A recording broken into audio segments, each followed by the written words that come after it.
Let's study here about periodic trends in the modern periodic table. What is meant by periodic trends in the modern periodic table?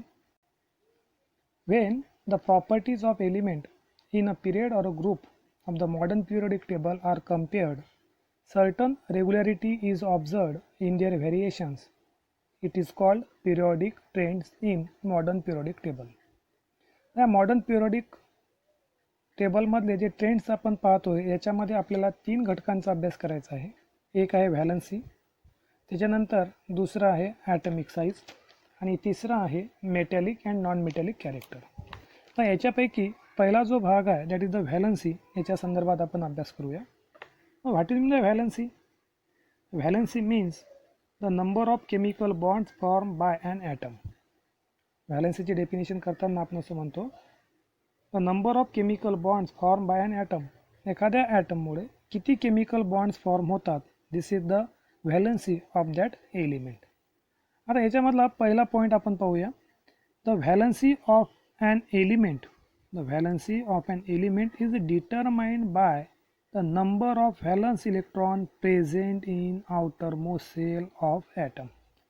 जे कोणत्याही एलिमेंटची valency ही त्या एलिमेंटच्या outer most ऑर्बिटमध्ये असलेल्या इलेक्ट्रॉन्सवर depend करते.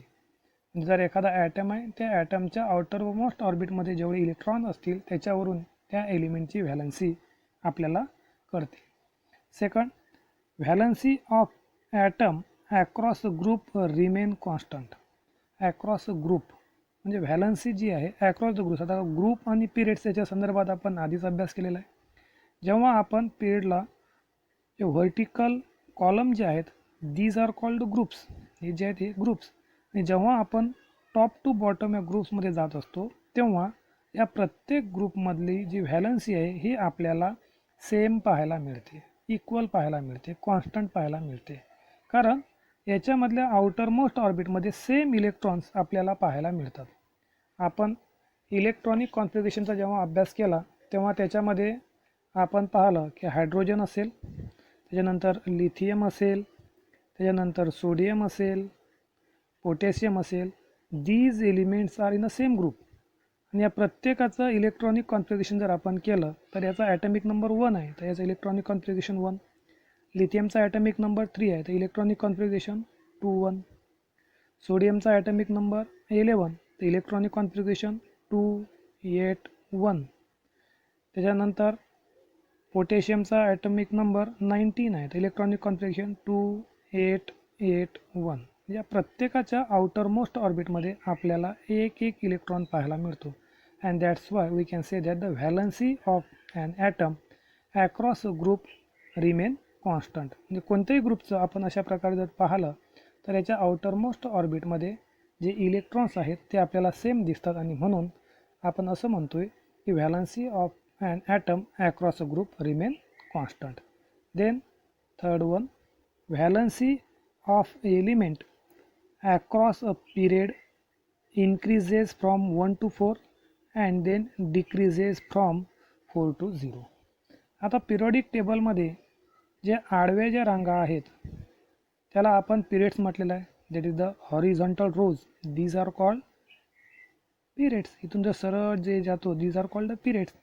And when we goes from left to right, जर आपण डावीकडे उजवीकडे जात असताना आपल्या असं लक्षात येतं की valency of an elements across the period increases from 1 to 4.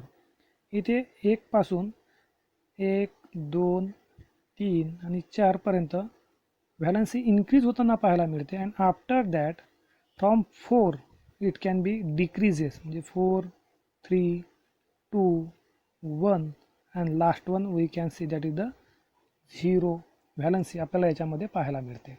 जे पिरियडिक टेबलचा जर पूर्ण आपण अभ्यास जर केला तर सुरुवातीला जसं आपण आता पहिला ग्रुप जर पाहिला तर पहिल्या ग्रुपच्या आउटर मोस्ट ऑर्बिटमध्ये एक इलेक्ट्रॉन पाहायला मिळतो, म्हणजे that is the valency first.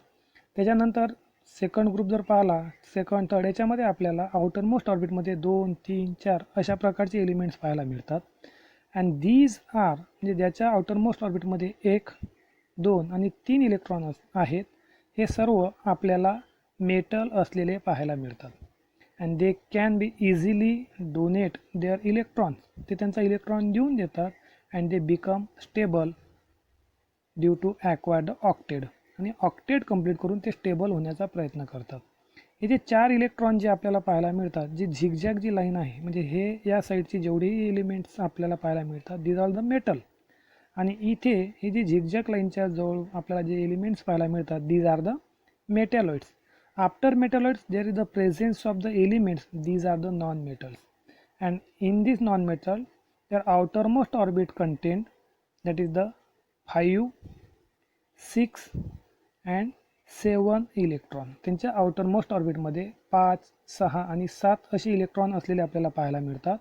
And to complete their octet ते गेन द इलेक्ट्रॉन. जर 5 आउटरमोस्ट ऑर्बिटमध्ये जर 5 इलेक्ट्रॉन असतील तर ते 3 इलेक्ट्रॉन घेतात, 6 असतील तर ते 2 घेतात आणि 7 असतील तर ते आपल्याला 1 इलेक्ट्रॉन घेताना पाहायला मिळतात.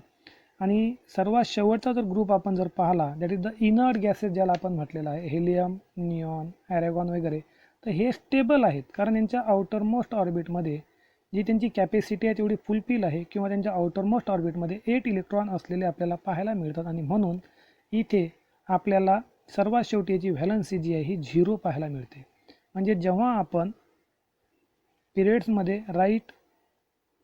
लेफ्ट टू राईटकडे जात असतो तेव्हा आपल्याला व्हॅलन्सी जी आहे ही 1 ते 4 पर्यंत इन्क्रीज होताना पाहायला मिळते आणि त्याच्यानंतर 4 पासून 0 पर्यंत डिक्रीज होताना पाहायला मिळते. And this is the periodic trends in modern periodic table, that is the in case of valency. Now second topic, that is the atomic size. Now what is in the atomic size? The atomic size is determined using atomic radius. The atomic size, this is determined by the atomic radius. The atomic radius म्हणजे काय तो आधी आपण पाहूया. The distance between the center of atom, the distance between the center of atom and the outermost cell of atom is called atomic radius. Suppose this is the atom, this is the nucleus of atom, these are the orbits. आपण काय म्हणलेलं याच्यामध्ये की distance कुठपासून, हा nucleus आहे, न्यूक्लियसच्या सेंटरपासून तर outermost ऑर्बिटपर्यंत जे distance आहे this is called the atomic radius. And this atomic radius which can be determine the atomic size. Then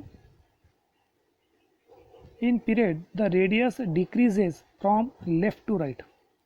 this is because the electrons are added to the same cell experiences greater pull. म्हणजे आता आपण periods माहिती आहे, जे आडवे जे राहतात row, these are called the periods. When we goes from left to right, आपण जसे जातो तसं ॲटमिक साईज जी आहे ही डिक्रीज होताना पाहायला मिळते. म्हणजे ॲटमिक साईज जी आहे हे आपण जाताना एक डिक्रीज होताना पाहायला मिळते. आता हे कशामुळं आहे?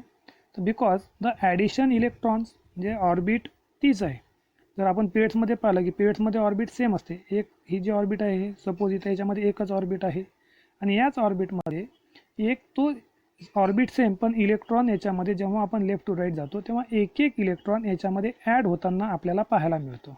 आणि त्याच्यामुळं त्या इलेक्ट्रॉन आणि प्रोटॉन यांच्यामध्ये आपल्याला अट्रॅक्शन पाहायला मिळतं आणि they can pull toward the centre of the nucleus and that's why their size become decreases. म्हणजे the additional electron get added to the same outermost cell and due to the increased nuclear charge the electrons are pulled toward the nucleus to a greater extent and thereby the size of the atom in case of the periods goes from left to right, it can be decreases. Then in group atomic radius increases from top to bottom as a new cell are added bringing outermost electron further away from nucleus. आपण याच्या आधीच अभ्यास केलेला आहे की group म्हणजे काय, that is the vertical column. आणि या व्हर्टिकल कॉलममध्ये जे एलिमेंट्स आहेत, आता हा प्रत्येक एलिमेंट जो आहे त्या एलिमेंटमध्ये जेव्हा आपण टॉप टू बॉटम जात असतो तर नवीन नवीन सेल याच्यामध्ये ॲड झालेली पाहायला मिळते. आणि नवीन सेल ॲड झाल्यामुळं त्या न्यूक्लियसपासून त्या इलेक्ट्रॉनचं अंतर जे आहे हे आपल्याला लांब झालेलं पाहायला मिळते. And that's why they are increasing in their atomic size. म्हणजे जेव्हा आपण टॉप टू बॉटम ग्रुपमध्ये जातो तेव्हा आपल्याला ॲटमिक साईज इन्क्रीज होताना पाहायला मिळते, आणि जेव्हा आपण पिरियड्समध्ये लेफ्ट टू राईट जातो तेव्हा आपल्याला ॲटमिक साईज डिक्रीज झालेली पाहायला मिळते. And this is the in case of atomic size. Then the metallic and non metallic character. आता मेटॅलिक आणि नॉन मेटॅलिक कॅरेक्टरचा अभ्यास करत असताना सर्वात आधी आपण इलेक्ट्रोपॉझिटिव्हिटी म्हणजे काय त्याचा अभ्यास करूया. त्याच्यानंतर इलेक्ट्रोनिगेटिव्हिटी म्हणजे काय त्याचा अभ्यास करूया, म्हणजे आपल्याला हा अभ्यास करायला सोपी जाईल. तर सर्वप्रथम इलेक्ट्रोपॉझिटिव्हिटी ऑफ एलिमेंट म्हणजे नेमकं काय त्याचा अभ्यास करूया. Atoms have a tendency to form a cation by losing its valence electron. This property is called electropositivity of an element. म्हणजेच ॲटम जो आहे, आता जे मेटल आहेत, मेटलमधले जे आपण जर पाहिले तर मेटल्स हे इलेक्ट्रॉन लूज करतात आणि त्याच्यामुळं तिथे आपल्याला पॉझिटिव्ह चार्ज तयार झालेला पाहायला मिळतो. That is called the cation, and this property it is called electropositivity. याच्या टोटल अपोजिट आपल्याला इलेक्ट्रोनिगेटिव्हिटी समजून घेता येईल. Non metal this can accept the electron and that's why there is the formation of negative charge that is called the anion, and this property it is called electronegativity. आता इथे आपण जर अभ्यास केला तर this is the total periodic table. इथं आपण एक छोटा पिरियॉडिक टेबल तयार केलेला आहे. या पिरियॉडिक टेबलमध्ये जेवढेही ब्ल्यू रंगाचे आपल्याला पाहायला मिळतात these are the metals, आणि ही जी झिगझॅग लाईन याच्यामध्ये आपल्याला पाहायला मिळते, these elements have the metal and non-metal characters and that's why it is called a semi-metal or these are called the metalloids. After that this portion, हा जो पूर्ण portion आहे, these are the non-metal and this group, तो black कलरमध्ये जो group आहे, these can the inert gases, त्याच्यामध्ये पूर्ण आपल्याला इनर्ट गॅसेस असलेले पाहायला मिळतात. आता मेटलचा आपल्याला यामधले मेटॅलिक आणि नॉन मेटॅलिक कॅरेक्टरचा अभ्यास करायचा आहे. आता याच्यामधला पहिला point atomic size and metallic property increases. आता इथे जर पाहिलं atomic size top to bottom ग्रुपमध्ये जात असताना ॲरो पहा, टॉप टू बॉटम खाली जर आपण जात असताना ॲटमिक साईज इन्क्रीज होते, कारण नवनवीन सेल या ग्रुपमध्ये एक एक सेल ॲड होत जाते आणि एक एक सेल ॲड होत गेल्यामुळं ॲटमिक साईज इन्क्रीज होते. आणि जसजशी ॲटमिक साईज इन्क्रीज होते तसतसं तो जी सेल आहे त्या सेलमुळं इलेक्ट्रॉन जे आहे ते न्यूक्लियसपासून लांब गेलेले पाहायला मिळतात आणि त्याच्यामुळं तो इझिली इलेक्ट्रॉन डोनेट करतो. आणि मेटल जे आहे ते इलेक्ट्रॉन डोनेट करतात आणि त्याच्यामुळं त्याच्यावर पॉझिटिव्ह चार्ज तयार होतो, अँड दिस पॉझिटिव्ह चार्ज त्याला आपण कॅटियन म्हणतो, and this property it is called that is the electropositivity. आणि म्हणूनच म्हटलेलं आहे atomic size and metallic property increases when we goes from top to bottom in case of group. आता इथे जर आपण पाहिलं ग्रुपच्याच बाबतीत आधी अभ्यास करून घेऊ. हा second, the electronegativity and non metallic property decreases.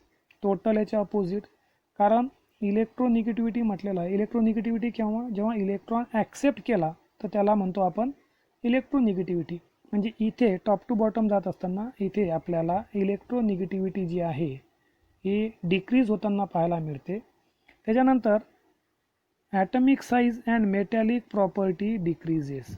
Atomic size decrease कशामुळे होते आपण पाहिलं, कारण पिरियड्समध्ये जेव्हा आपण राईट टू लेफ्ट जातो सेल तीच असते, त्या सेलमध्ये एक एक इलेक्ट्रॉन ॲड होत जाताना आपल्याला पाहायला मिळतो. आणि एक एक इलेक्ट्रॉन ॲड होत असल्यामुळं न्यूक्लियस आणि इलेक्ट्रॉन याच्यामध्ये जो पूल होतो आणि त्या पूलमुळं त्यांच्यामधलं जे डिस्टन्स आहे म्हणजे ॲटमिक रेडियस जी आहे ती कमी झालेली आपल्याला पाहायला मिळते आणि त्याच्यामुळं जी साईज जी आहे ती आपल्याला डिक्रीज होताना पाहायला मिळते. That is the atomic size decreases. आणि ॲटमिक साईज डिक्रीजेस होत असल्यामुळं आउटरमोस्ट ऑर्बिट जे आहेत ते चांगल्या प्रकारे आपल्या न्यूक्लियसला बाउंड झालेले पाहायला मिळतात आणि that's why the outermost electron also they can be bound toward the nucleus and they cannot easily donate. आणि त्याच्यामुळं ते इझिली डोनेट होत नाही आणि म्हणून तिथे आपल्याला जी मेटॅलिक प्रॉपर्टी जी आहे ती डिक्रीज होताना पाहायला मिळते. म्हणजे जर तुम्ही जर पूर्ण लक्षात जर घेतलं असेल तर जे मेटल आहे ते इलेक्ट्रॉन देतात, जे नॉन मेटल आहे ते इलेक्ट्रॉन घेतात, हे आपल्याला इथे पाहायला मिळतं. Same here the electronegativity and non metallic property increases. इथे इलेक्ट्रोनिगेटिव्हिटी इन्क्रीज होताना पाहायला मिळते. म्हणजेच काय, इलेक्ट्रोनिगेटिव्हिटी म्हणजे काय, to gain the electron and due to the gaining of electron there is the formation of the negative charge and this is called we can say that is the anion and this property it is called the electronegativity. म्हणजे जेव्हा आपण इकडच्या साईडला जातो तर electron जे ते gain होताना पाहायला मिळतात आणि म्हणून इथं जर पाहिलं आपण तर we can see here the non metals. आणि त्याचबरोबर मेटॅलिक प्रॉपर्टी जे आहेत म्हणजे नॉन मेटॅलिक प्रॉपर्टी जे आहेत त्या इन्क्रीज होतात आणि मेटॅलिक प्रॉपर्टी इकडे डिक्रीज होताना आपल्याला पाहायला मिळतात. आता याच्यामध्ये प्रामुख्याने गोष्टी लक्षात ठेवायच्या, कायमस्वरूपी लक्षात ठेवायच्या. While going downward in a group, म्हणजे ग्रुपमध्ये जेव्हा आपण खालच्या बाजूला जातो तर electropositivity of elements goes on increasing while their electronegativity goes on decreasing. याच्यामध्ये इलेक्ट्रोपॉझिटिव्हिटी इन्क्रीज होते म्हणजे इलेक्ट्रॉन देण्याची जी क्षमता आहे ती वाढत जाते आणि म्हणूनच इथे आपल्याला जे आपण म्हटलेलं आहे की इलेक्ट्रोपॉझिटिव्हिटी इन्क्रीज होते आणि इलेक्ट्रोनिगेटिव्हिटी ही डिक्रीज होते. दुसरा महत्त्वाचा point, while going from left to right, म्हणजे अशा प्रकारे लेफ्ट टू राईट आपण पिरियड्समध्ये जर जात असाल, in any period the electronegativity of elements goes on increasing while their electropositivity goes on decreasing. And third one, larger the electropositivity or electronegativity of the element higher the reactivity. ज्या एलिमेंटची इलेक्ट्रोपॉझिटिव्हिटी असो किंवा electronegativity असो ही जास्त असेल तो electron जास्तीत जास्त रिॲक्टिव्ह असतो, हे याच्यावरून आपल्या लक्षात येईल. And these are the trends in modern periodic table, that is the periodic trends in the modern periodic table.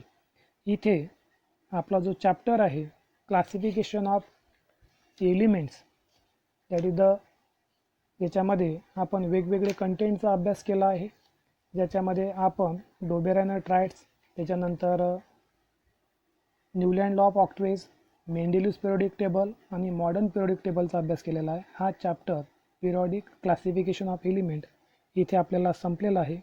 त्या चॅप्टरविषयी कोणत्याही प्रकारची जर काही अडचण असेल तर मला माझ्या मोबाईल नंबरवर कॉन्टॅक्ट करा.